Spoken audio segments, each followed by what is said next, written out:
Bom dia, bom domingo, primeiro dia da semana. Vamos fazer Mateus 23, na sequência de Mateus, Evangelho, primeiro Evangelho. Esse barulho, não se assustem, é reforma, né? Estou fazendo uma arrumação no beiral da casa aqui, que não aguentou, né? Muito tempo.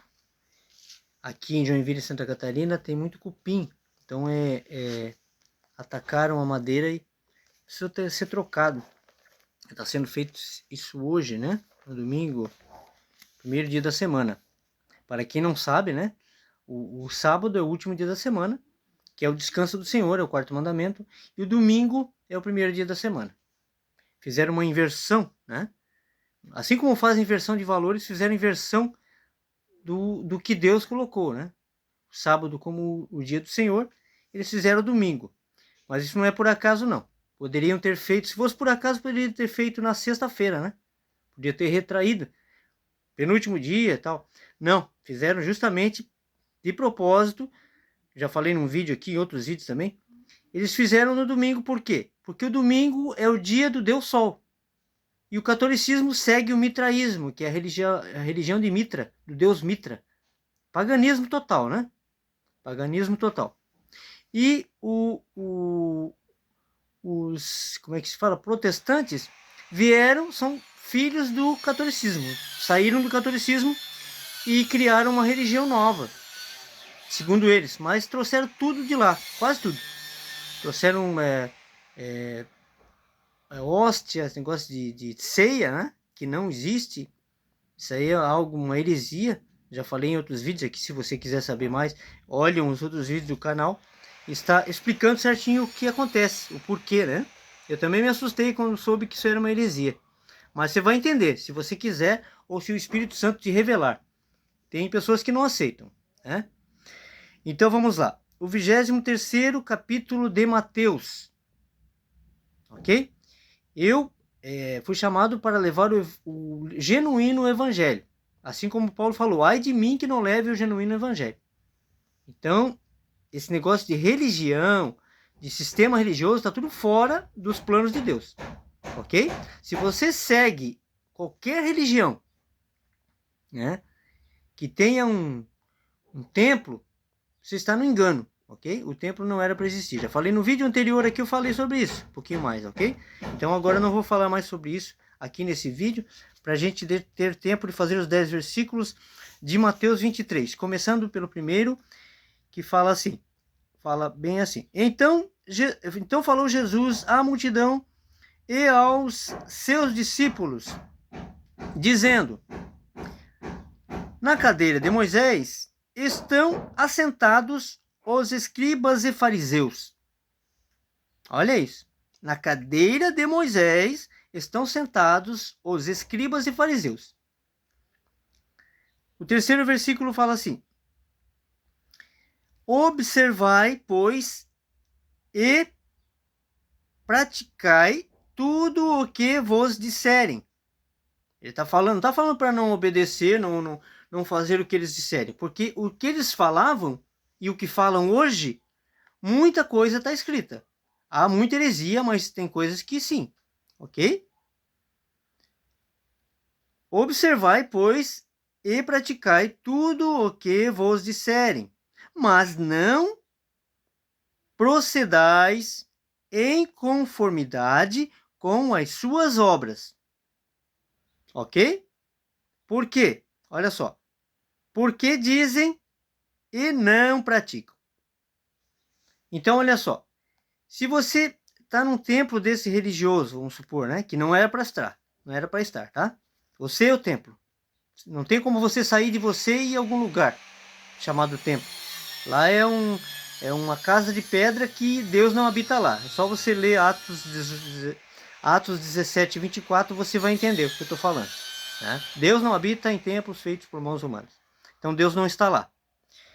Então, se você está num templo desse aí, e a pessoa te fala que você precisa dar dízimo, senão você está roubando, você precisa dar 10% do que você ganha, ou então você está roubando a Deus, essa pessoa, ela não pratica a verdadeira doutrina, ok? E nem isso está escrito. Aí é pior ainda do que do tempo dos escribas, que falavam uma coisa e não praticavam. Hoje está tão pior, como Jesus falou que pioraria, que eles falam em dízimo. E o dízimo nada mais era que alimentos, não tem nada a ver com dinheiro. Eram alimentos, né, que eu já falei no vídeo anterior, dado pelos filhos de Abraão aos levitas, da outra tribo, da 12ª tribo. Então, não escutai, não praticai o que eles praticam. Ouça e faça o que eles falam lá no templo, desde que não seja heresia, né? Amar ao próximo, né? E fazendo isso, né, você precisa, quando você está passando na frente de um templo ou qualquer outro lugar, desses templos de pedra, você vê uma pessoa que é o próprio templo, que está ali no chão, ao invés de você olhar para o templo e fazer o sinal da cruz invertida, fazer o sinal da cruz de cabeça para baixo, que é o que eles fazem, ao invés de você fazer isso e adorar ao Satanás, que é isso que você está fazendo, atenda aquele que está ali jogado no chão, vê se ele não está precisando de um alimento, de um pão, né? Isso é amar a Deus, ok? Olha a diferença. Então, olha só, o quinto versículo agora. Não, vamos no quarto aqui, terminar o quarto versículo. Pois atam fardos, o quarto versículo, atam fardos pesados e difíceis de suportar, e os põem sobre os ombros dos homens. Eles, porém, nem com o dedo querem movê-lo. Então eles falavam para fazer o que está escrito ali, mas eles não faziam. E hoje em dia está pior, porque além de não estar escrito o que eles falam, né, muita coisa não está escrita, e eles fazem aquilo ali. Eles te cobram dízimo e ofertas, que não está na Bíblia. Acreditem, não está. Vá na Bíblia, não precisa acreditar em mim. Vá lá e leia. Leia a Bíblia, leia. Seja guiado pelo Espírito Santo e não por outro homem. Maldito do homem que confia no homem. Está escrito na Bíblia também isso. A Bíblia que temos, né? Pois foi tirado de nós, como falei nos outros vídeos, o livro de Enoque, que é o patriarca e profeta.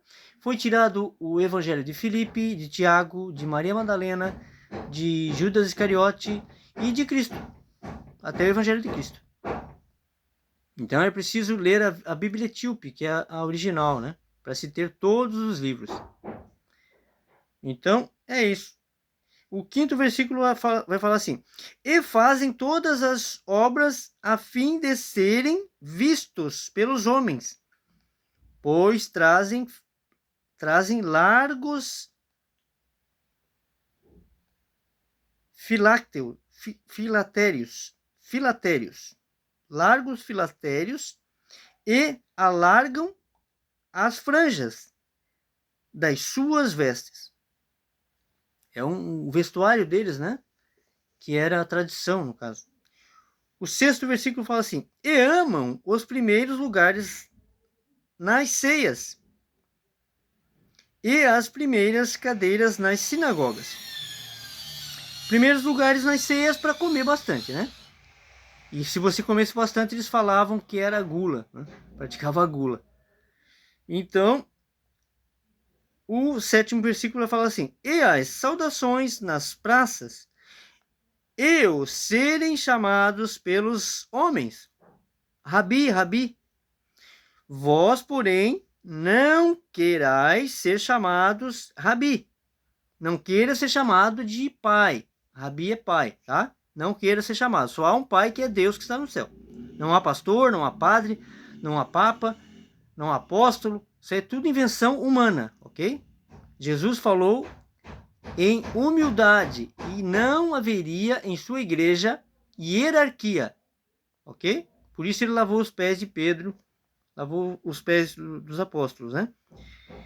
Então vamos lá. Vós, porém, não querais ser chamados Rabi, porque um só é o nosso mestre. Olha só, a saber, o Cristo. E todos vós sois irmãos. Então não há hierarquia na igreja de Cristo. Nós somos a igreja, nós somos o templo, que abrigamos o Espírito Santo. E entre nós não há hierarquia, não há ninguém maior. Se você quer ser o maior no reino de Deus, como ele mesmo fala, sirva a seu irmão. Seja o menor. Seja o servidor. E a ninguém na terra chameis vosso pai. Ninguém na terra chameis vosso pai. Espiritual, tá? Aqui tá falando espiritual. Lógico que você tem o teu pai e tua mãe, né? O meu já se foi, os meus já se foram. Já idosos, né? Quase 100 anos. Mas aqui, não chame ninguém de pai, é espiritual, ok? Porque um só é vosso pai, o qual está nos céus. E o seu espírito, né? Dentro de nós, como já falei. O 10º e último versículo desse vídeo vai falar assim: nem vos chameis mestres, porque um só é o vosso mestre, que é o Cristo. Então, isso aqui, né? Jesus falando aqui, se você acredita em Cristo, se você acredita em Jesus, leia a palavra de Deus. Você vai entender e você vai largar toda heresia. Vai começar a chamar, você vai parar de chamar. Primeiro você vai parar de chamar pastor, que não existe. Você vai chamar Cristo de pastor. Você vai chamar Jesus de pastor. E nenhum outro homem de pastor. Ok? Isso arremete a pai. E pai só há um que está no céu. Está aqui escrito. Ó. Não é eu que estou inventando. Ok? Se vale o que está escrito, aqui está escrito. Então você tem um pai que está nos céus. E o seu Espírito Santo está no teu coração. Está dentro de você. Ok? Esse é o legítimo evangelho. Fora disso é heresia. E não é isso que se vê por aí, né? Ok? Então logo eu volto com mais 10 versículos a partir do 11º. A partir do 11º, né? Até o 20º. Esse capítulo 23, ele possui 39 versículos. Ok? Fiquem com essa palavra. Não caiam em falácia de lobos em peles de ovelhas, querendo tirar a lã de vocês, ok? Fiquem com Deus.